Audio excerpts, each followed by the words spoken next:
नमस्कार। चलिए आज एक ऐसी उलझन पर बात करते हैं जो शायद हर घर की कहानी है। पेरेंट्स का प्यार या फिर उनका डर। यही वो सवाल है ना जो बच्चों की आज़ादी और पेरेंट्स की पाबंदियों के बीच एक टकराव पैदा कर देता है। तो आज इसी कश्मकश की तह तक चलते हैं। अच्छा, इसकी शुरुआत एक बहुत ही जाने पहचाने सीन से करते हैं। एक ऐसा मंजर जो रात होते ही कई घरों में शुरू हो जाता है। आज़ादी के लिए एक छोटी सी जद्दोजहद। ये सवाल मन में जरूर आता होगा, है ना, कि आखिर पेरेंट्स देर रात तक बाहर रहने क्यों नहीं देते? घर लौटने का एक टाइम फिक्स क्यों होना चाहिए? रात की आज़ादी पर इतनी रोक टोक क्यों? और बात सिर्फ पाबंदी की नहीं है, बात है उन सवालों की बौछार की। हर थोड़ी देर में फोन, कहाँ हो, कब तक आओगे, किसके साथ हो? ऐसा लगता है जैसे कोई पूछताछ चल रही हो। और इन सब से होता क्या है? एक झुंझलाहट सी होती है, गुस्सा आता है, महसूस होता है जैसे कोई हमारी जिंदगी को कंट्रोल कर रहा है, हमारी आज़ादी को छीन रहा है, हमारी खुशियों पर पहरा बिठा रहा है। लेकिन क्या हो अगर इस पूरी सिचुएशन को एक बिल्कुल अलग नजरिए से देखा जाए? चलिए, अब एक ऐसे ख्याल की तरफ बढ़ते हैं जो शायद इस पूरी तस्वीर को ही बदल कर रख दे। देखिए, यही सबसे जरूरी बात है समझने वाली। पेरेंट्स ये सब किसी को पिंजरे में कैद करने के लिए नहीं करते। वो ये इसलिए करते हैं क्योंकि वो डर में जी रहे होते हैं। उनकी पाबंदियों की जड़ में कंट्रोल नहीं बल्कि एक बहुत गहरा डर छिपा होता है। इस सोच को ओशो का ये एक बहुत ही पावरफुल कोट और भी पुख्ता करता है कि इंसान प्यार में नहीं डर में जीता है। ये हमें सोचने पर मजबूर करता है कि हमारे ज्यादातर एक्शंस, खासकर जब बात अपनों की हो, तो वो प्यार से ज्यादा उन्हें खोने के डर से निकलते हैं। तो फिर सवाल ये उठता है कि पेरेंट्स डरते किस बात से हैं? उन्हें डर लगता है किसी एक्सीडेंट का, किसी लड़ाई झगड़े का, या किसी भी अनहोनी का। दिन के उजाले में तो फिर भी ठीक है, लेकिन रात का अंधेरा और सन्नाटा उनके इस डर को कई गुना बढ़ा देता है। तो चलिए अब इस डर की जड़ों को थोड़ा और खोदते हैं। ये आता कहाँ से है? इसका प्यार के साथ आखिर रिश्ता क्या है? और क्या ये कोई आज की चीज है या सदियों पुरानी? इसे समझने का सबसे अच्छा तरीका है प्रेम की छाया।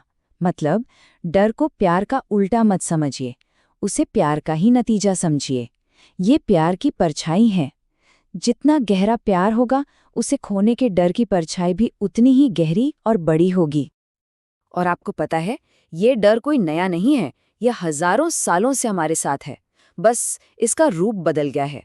पुराने जमाने में इंसान को जंगली जानवरों से, शेर से, सांप से डर लगता था। आज आज वही डर सड़कों, गाड़ियों और कभी-कभी दूसरे इंसानों से लगता है। तो मतलब ये है कि खतरे भले ही बदल गए हों, लेकिन रात के अंधेरे से जुड़ा वो जो एक पुराना डर है ना, वो आज भी हमारे अंदर कहीं ना कहीं बैठा हुआ है।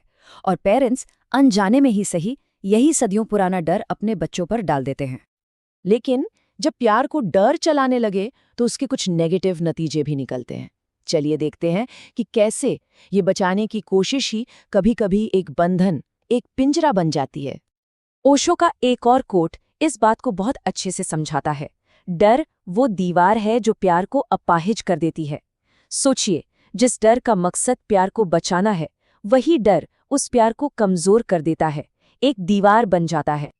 और यहीं पर सबसे बड़ा विरोधाभास सामने आता है। बच्चे को सुरक्षित रखने की जिद में पेरेंट्स अनजाने में ही उसके उड़ने की, जिंदगी को अनुभव करने की आज़ादी को रोक देते हैं। उनका प्यार ही एक पिंजरा बन जाता है। और इस चक्कर में हम सब जिंदगी की एक बहुत ज़रूरी सच्चाई भूल जाते हैं कि जिंदगी को पूरी तरह से सिक्योर नहीं किया जा सकता, उसे सिर्फ पूरी तरह से जिया जा सकता है।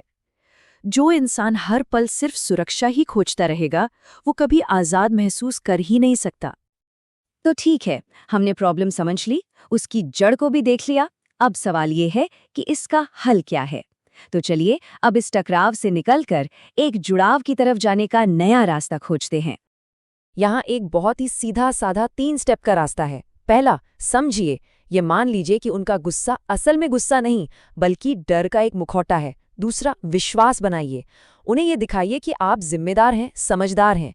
और तीसरा, प्यार से जीतिए। जवाब बगावत से या गुस्से से नहीं, बल्कि हमदर्दी से दीजिए। क्योंकि जब पेरेंट्स को ये भरोसा महसूस होने लगता है, जब उन्हें लगता है कि उनका बच्चा जिम्मेदार है, तो उनका डर अपने आप पिघलने लगता है। विश्वास डर की सबसे अच्छी दवा है। और ये बात इस पूरे हल का सार है। डर को प्यार से ही जीता जा सकता है, गुस्से से या बगावत से नहीं। इस लड़ाई को सिर्फ प्यार और समझ ही खत्म कर सकती है। तो अगली बार जब भी कोई ना सुने ना, तो उसे एक नए नजरिए से देखने की कोशिश करें कि हर ना के पीछे एक बहुत गहरी हाँ छिपी होती है। सुरक्षा के लिए हाँ और उनके प्यार के लिए हाँ। और इसी एक सवाल के साथ आज की बात खत्म करते हैं। क्या जब कोई पेरेंट ना कहे तो हम उसके अंदर छिपी हाँ को सुनना सीख सकते हैं? ये एक सवाल है जो हमारे रिश्तों को शायद एक नई गहराई दे सकता है।